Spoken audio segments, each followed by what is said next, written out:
Book 2, Chapter 23 of Resurrection. When Nekhludoff knew Selenin as a student, he was a good son, a true friend, and for his years an educated man of the world with much tact, elegant, handsome, and at the same time truthful and honest. He learned well, without much exertion and with no pedantry, receiving gold medals for his essays. He considered the service of mankind, not only in words but in acts, to be the aim of his young life. He saw no other way of being useful to humanity than by serving the state. Therefore, as soon as he had completed his studies, he systematically examined all the activities to which he might devote his life, and decided to enter the second department of the Chancellery, where the laws are drawn up, and he did so. But in spite of the most scrupulous and exact discharge of the duties demanded of him, this service gave no satisfaction to his desire of being useful, nor could he awake in himself the consciousness that he was doing the right thing. This dissatisfaction was so much increased by the friction with his very small-minded and vain fellow officials that he left the Chancellery and entered the Senate. It was better there, but the same dissatisfaction still pursued him. He felt it to be very different from what he had expected and from what ought to be. And now that he was in the Senate, his relatives obtained for him the post of Gentleman of the Bedchamber, and he had to go in a carriage, dressed in an embroidered uniform and a white linen apron, to thank all sorts of people for having placed him in the position of a lackey. However much he tried, he could find no reasonable explanation for the existence of this post, and felt, more than in the Senate, that it was not the right thing. And yet he could not refuse it for fear of hurting those who felt sure they were giving him much pleasure by this appointment, and because it flattered the lowest part of his nature. It pleased him to see himself in a mirror in his gold-embroidered uniform, and to accept the deference paid him by some people because of his position. Something of the same kind happened when he was married. A very brilliant match from a worldly point of view was arranged for him, and he married chiefly because, by refusing, he would have had to hurt the young lady who wished to be married to him, and those who arranged the marriage, and also because a marriage with a nice young girl of noble birth flattered his vanity and gave him pleasure. But this marriage very soon proved to be even less the right thing than the government service and his position at court. After the birth of her first child, the wife decided to have no more, and began leading that luxurious worldly life in which he now had to participate, whether he liked or not. She was not particularly handsome, and was faithful to him, and she seemed, in spite of all the efforts it cost her, to derive nothing but weariness from the life she led. Yet she perseveringly continued to live it, though it was poisoning her husband's life. And all his efforts to alter this life were shattered, as against a stone wall, by her conviction, which all her friends and relatives supported, that all was as it should be. The child, a little girl with bare legs and long golden curls, was a being perfectly foreign to him, chiefly because she was trained quite otherwise than he wished her to be. There sprung up between the husband and wife the usual misunderstanding, without even the wish to understand each other, and then a silent warfare, hidden from outsiders and tempered by decorum. All this made his life at home a burden, and became even less the right thing than his service and his post. But it was above all his attitude towards religion which was not the right thing. Like every one of his set and his time, by the growth of his reason, he broke without the least effort the nets of the religious superstitions in which he was brought up, and did not himself exactly know when it was that he freed himself of them. Being earnest and upright, he did not, during his youth and intimacy with Nekhludoff as a student, conceal his rejection of the state religion. But as years went on and he rose in the service, and especially at the time of the reaction towards conservatism in society, his spiritual freedom stood in his way.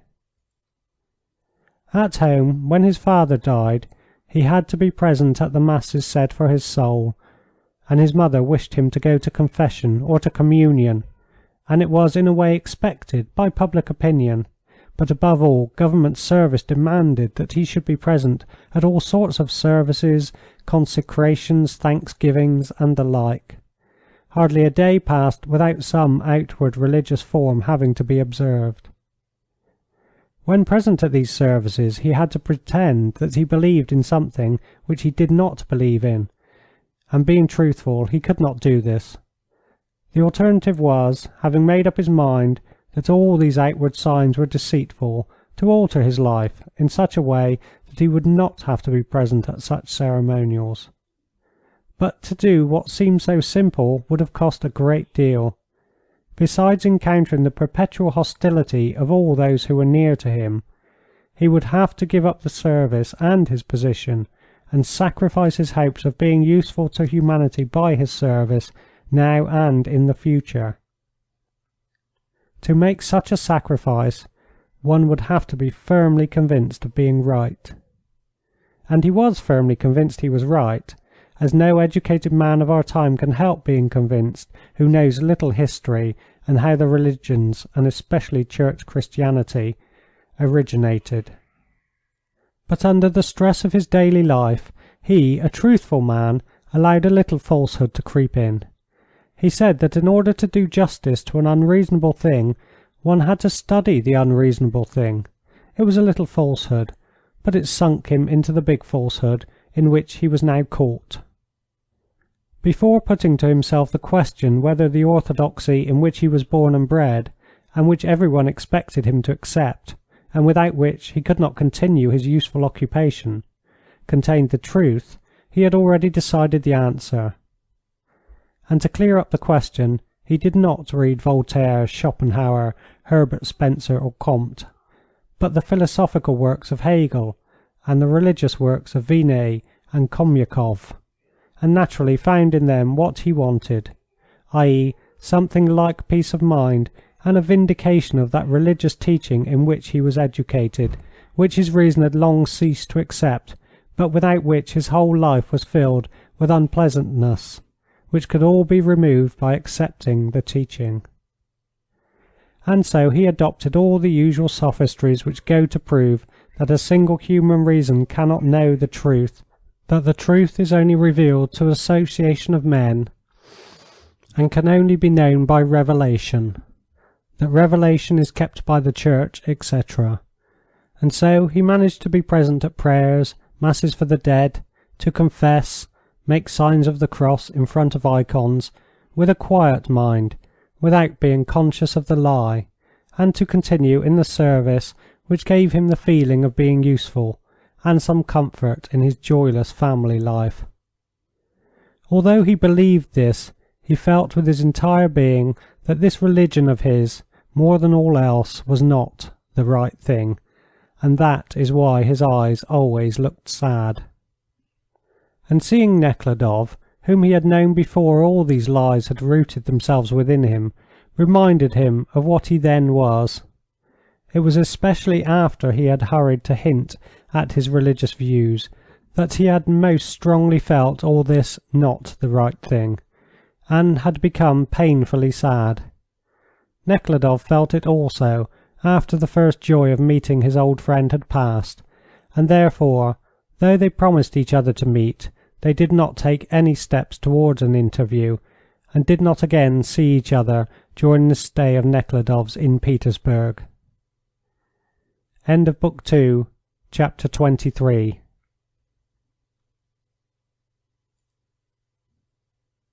Book 2, Chapter 24 of Resurrection. When they left the Senate, Nekhludoff and the advocate walked on together, the advocate having given the driver of his carriage orders to follow them. The advocate told Nekhludoff the story of the chief of a government department about whom the senators had been talking, how the thing was found out, and how the man who, according to law, should have been sent to the mines, had been appointed governor of a town in Siberia. Then he related with particular pleasure how several high-placed persons stole a lot of money collected for the erection of the still unfinished monument which they had passed that morning. Also how the mistress of so-and-so got a lot of money at the stock exchange, and how so-and-so agreed with so-and-so to sell him his wife. The advocate began another story about a swindle and all sorts of crimes committed by persons in high places, who, instead of being in prison, sat on presidential chairs in all sorts of government institutions. These tales, of which the advocate seemed to have an unending supply, gave him much pleasure, showing as they did with perfect clearness that his means of getting money were quite just and innocent compared to the means which the highest officials in Petersburg made use of. The advocate was therefore surprised when Nekhludoff took an izvozchik before hearing the end of the story, said good-bye, and left him. Nekhludoff felt very sad. It was chiefly the rejection of the appeal by the Senate, confirming the senseless torments that the innocent Maslova was enduring, that saddened him, and also the fact that this rejection made it still harder for him to unite his fate with hers. The stories about existing evils, which the advocate recounted with such relish, heightened his sadness, and so did the cold, unkind look that the once sweet-natured, frank, noble Selenin had given him, and which kept recurring to his mind. On his return the doorkeeper handed him a note, and said, rather scornfully, that some kind of woman had written it in the hall. It was a note from Shostova's mother. She wrote that she had come to thank her daughter's benefactor and saviour, and to implore him to come to see them on the Vasilyevsky, 5th line, house number. This was very necessary because of Vera Doukhova. He need not be afraid that they would weary him with expressions of gratitude. They would not speak their gratitude, but be simply glad to see him. Would he not come next morning, if he could? There was another note from Bogotrayev, a former fellow officer, aide-de-camp to the Emperor, whom Nekhludoff had asked to hand personally to the Emperor his petition on behalf of the sectarians. Bogotrayev wrote in his large, firm hand that he would put the petition into the Emperor's own hands as he had promised, but that it had occurred to him that it might be better for Nekhludoff first to go and see the person on whom the matter depended. After the impressions received during the last few days, Nekhludoff felt perfectly hopeless of getting anything done. The plans he had formed in Moscow seemed now something like the dreams of youth, which are inevitably followed by disillusion when life comes to be faced. Still, being now in Petersburg, he considered it his duty to do all he had intended, and he resolved next day, after consulting Bogotrayev, to act on his advice and see the person on whom the case of the sectarians depended. He got out the sectarians' petition from his portfolio and began reading it over, when there was a knock at his door and a footman came in with a message from the Countess Katerina Ivanovna, who asked him to come up and have a cup of tea with her. Nekhludoff said he would come at once, and having put the papers back into the portfolio, he went up to his aunt's. He looked out of a window on his way and saw Mariette's pair of bays standing in front of the house, and he suddenly brightened and felt inclined to smile. Mariette, with a hat on her head, not in black, but with a light dress of many shades, sat with a cup in her hand beside the Countess's easy-chair, prattling about something, while her beautiful, laughing eyes glistened. She had said something funny, something indecently funny, just as Nekhludoff entered the room. He knew it by the way she laughed, and by the way the good-natured Countess Katerina Ivanovna's fat body was shaking with laughter, while Mariette, her smiling mouth slightly drawn to one side, her head a little bent, a peculiarly mischievous expression in her merry, energetic face, sat silently looking at her companion. From a few words which he overheard, Nekhludoff guessed that they were talking of the second piece of Petersburg news, the episode of the Siberian governor, and that it was in reference to this subject that Mariette had said something so funny that the Countess could not control herself for a long time. "You will kill me," she said, coughing. After saying "How do you do," Nekhludoff sat down. He was about to censure Mariette in his mind for her levity, when, noticing the serious and even slightly dissatisfied look in his eyes, she suddenly, to please him, changed not only the expression of her face, but also the attitude of her mind. For she felt the wish to please him as soon as she looked at him. She suddenly turned serious, dissatisfied with her life, as if seeking and striving after something. It was not that she pretended, but she really reproduced in herself the very same state of mind that he was in, although it would have been impossible for her to express in words what was the state of Nekhludoff's mind at that moment. She asked him how he had accomplished his tasks. He told her about his failure in the Senate and his meeting Selenin. "Oh, what a pure soul! He is indeed a chevalier sans peur et sans reproche." "A pure soul," said both ladies, using the epithet commonly applied to Selenin in Petersburg society. "What is his wife like?" Nekhludoff asked.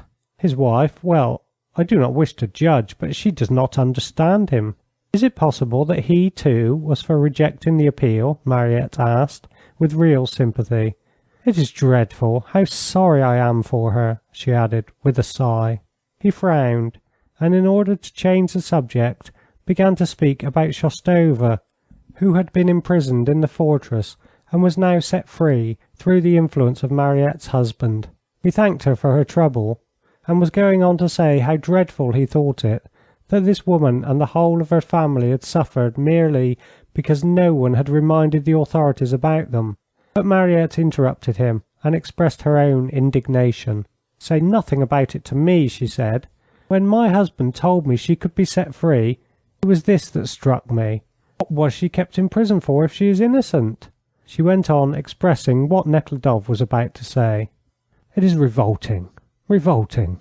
Countess Katerina Ivanovna noticed that Mariette was coquetting with her nephew, and this amused her. "What do you think?" she said, when they were silent. "Supposing you come to Aline's tomorrow night. Kiesewetter will be there. And you too," she said, turning to Mariette.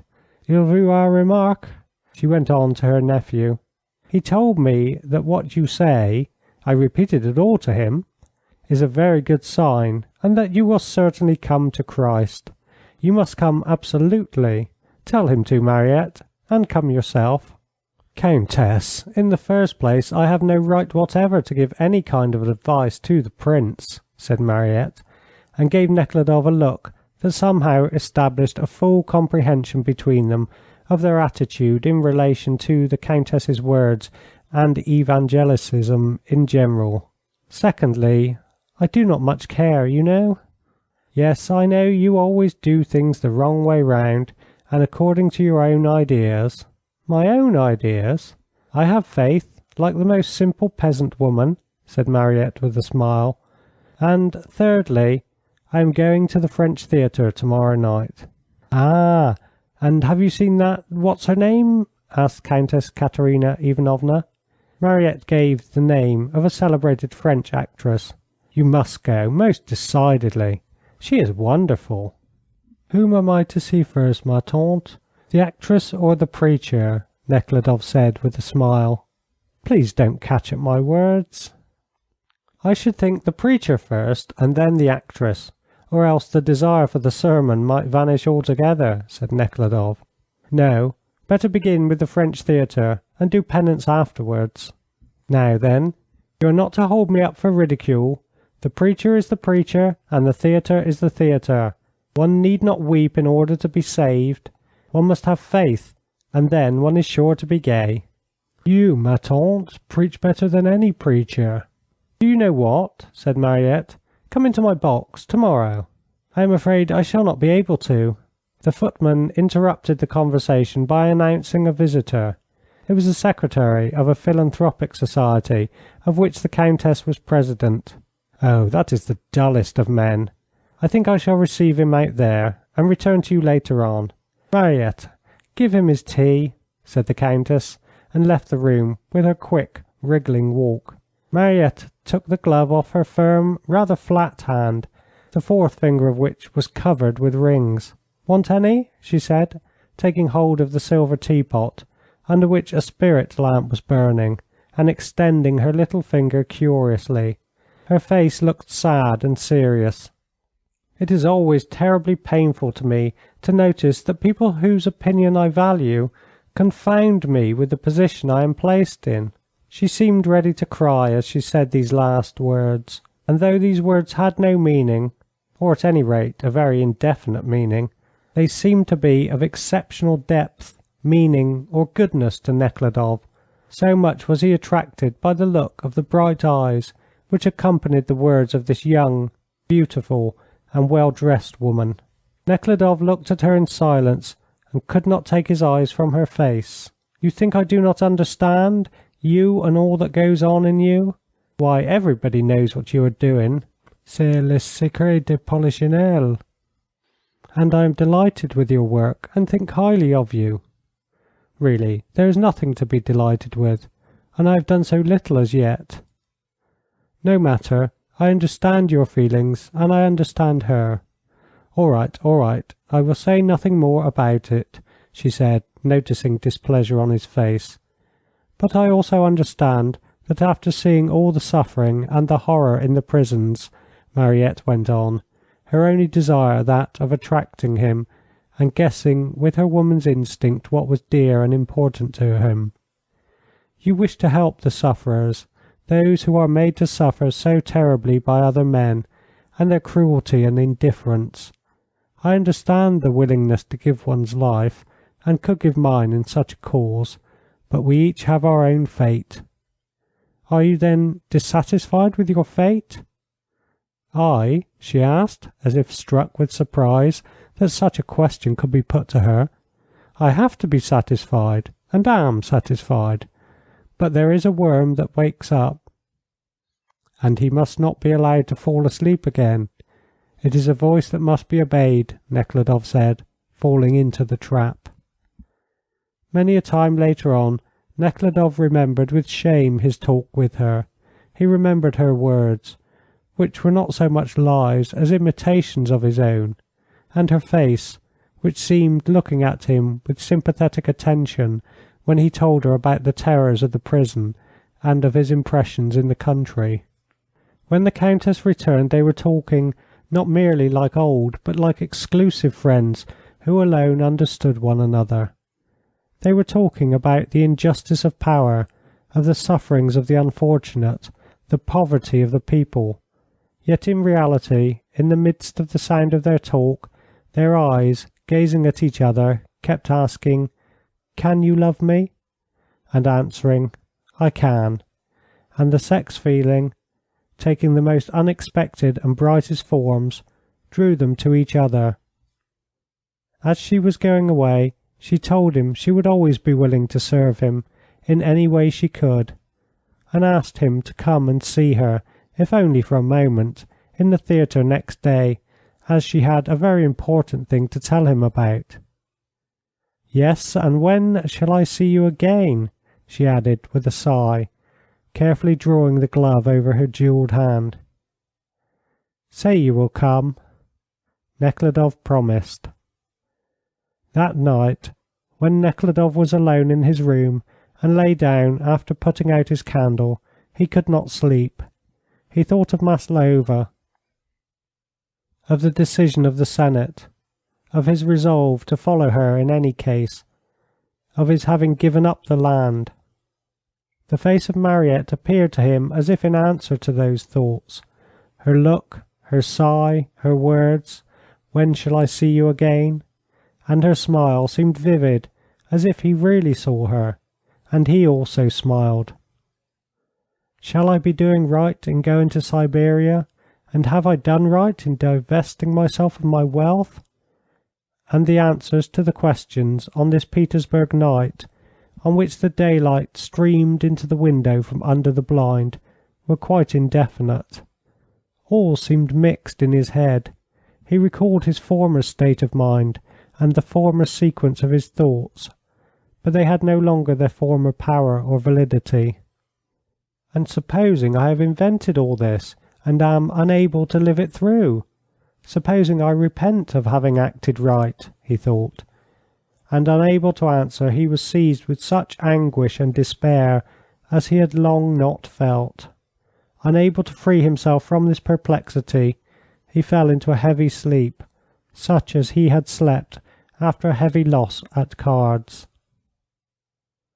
End of Book 2, Chapter 24.